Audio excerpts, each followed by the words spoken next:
Olá, amigos, tudo bem? Depois de umas postagens que eu fiz sobre o livro A Casa Imaginária, da Yolanda Reis, algumas pessoas entraram em contato comigo por mensagem, pedindo mais informações sobre esse livro. Como eu estou com preguiça de escrever, eu resolvi, então, fazer também um teste de gravação de vídeos para que você possa conhecer mais um pouco deste livro. Quando a gente pensa em Colômbia e literatura, a primeira personalidade que aparece é Gabriel Garcia Marques, o grande escritor, prêmio Nobel, autor de 100 anos de solidão, que acabou morrendo no México há pouco tempo. Mas, quando se fala de literatura infantil, da importância da leitura e da literatura para as crianças e na primeira infância, nós não podemos nos esquecer, e eu acho que todo o mundo literário da infância não vai esquecer jamais, de Yolanda Reis, especialmente um livro, A Casa Imaginária, leitura e literatura na primeira infância, certo?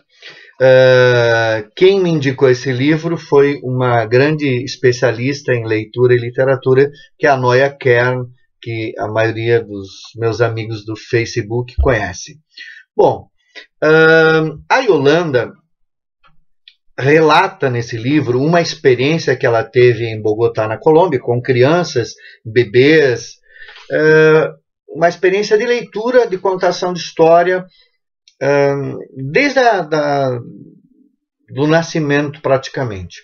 E ela, desde o ponto de vista da neurociência, da psicologia, né, as últimas pesquisas na área da filologia também, que ela é uma excelente especialista nessa área, ela demonstra a importância que tem a leitura na formação da consciência humana, na formação da visão de mundo que se tem e na motivação desde muito cedo para que a criança goste de ler.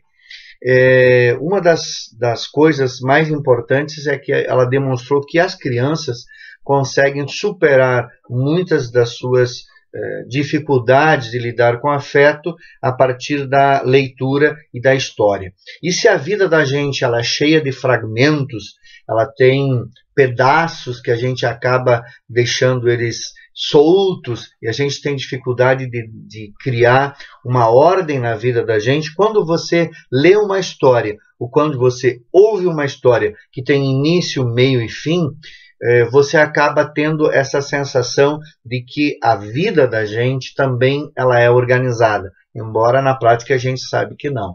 Mas a imaginação da gente cria esse elo, essa consistência narrativa entre os vários momentos da vida da gente, quando a gente vê um personagem passando por um conflito e ao mesmo tempo resolvendo ou não resolvendo esse conflito, mas tendo um fim desse conflito.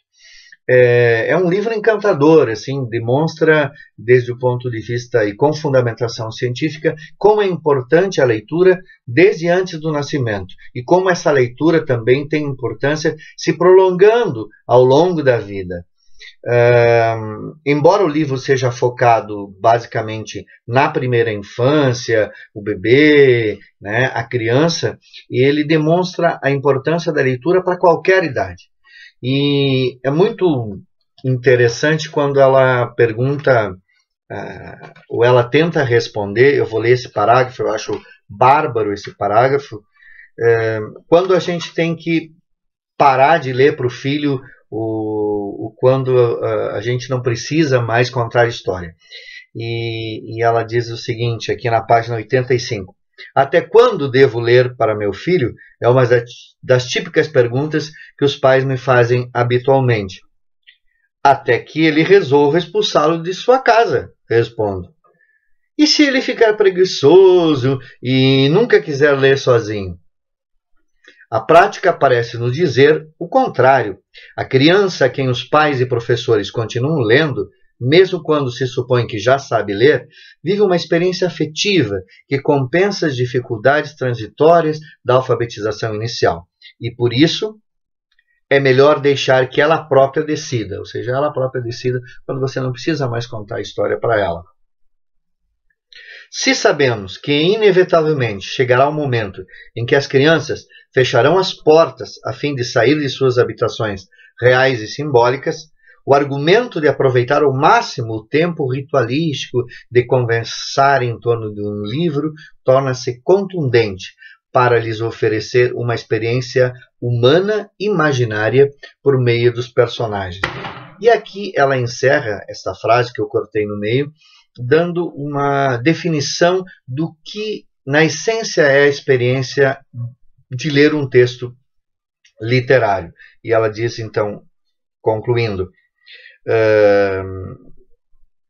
oferecer uma experiência humana imaginária por meio de personagens que não existem e lhes permitem às crianças, né, se reconhecer neles.